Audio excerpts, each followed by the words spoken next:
There's never a dull moment in Craig and Pamela Morris's front yard. Hogs are being slaughtered.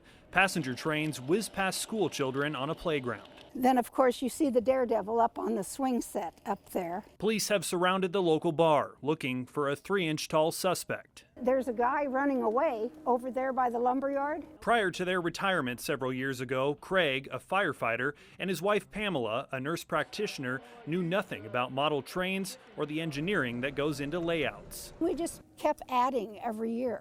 You know, we just started small. What began as a simple hobby to fill their golden years has blossomed into something far more meaningful. Their front yard is an ever-evolving tiny town. The neighbors love it, and, you know, people outside the community who have found it. We have lots and lots of visitors. But it's not just any town, it's a replica of Haxton, a farming community of roughly 900 in northeast Colorado. There's a reason it took Pamela 10 years to build it by hand. It had to be perfect. Every building has a story about when I was growing up. The detailed recreation captures not just the physical structures. That's my great-grandma and grandpa.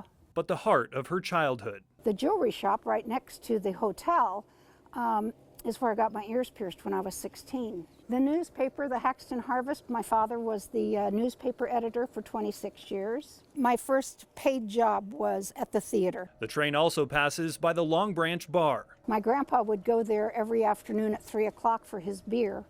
And if my grandma needed grandpa, she'd call my mother and say, "Can you send Pamela down to find grandpa?" The cars, people, and animals are all built to scale. We went back to my hometown, we took pictures, came back, built most of the buildings of the main street. Pamela considers herself a maintenance worker, caring for more than 600 feet of track.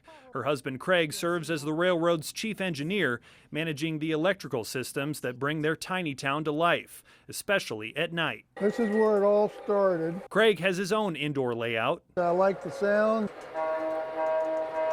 and how they run, which inspired his wife to get into the hobby. He invited me to run trains on his track, and I said, no, I'll run my own trains outside. The Morrises try to run their trains at least once a week, but will bring out an engine anytime a neighbor's grandchildren or their own visit.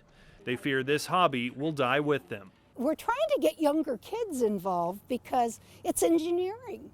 There will come a day when Pamela can no longer get down on her hands and knees to level the track. We call it getting out of the business because people just can't do it anymore. Until then, they still welcome people to stop by their home at 7214 East Avesta Circle in Mesa. I just have to have something to do, so coming out here is kind of my happy place, and there's always something to do. In Mesa, Kyle Simchuk, 12 News.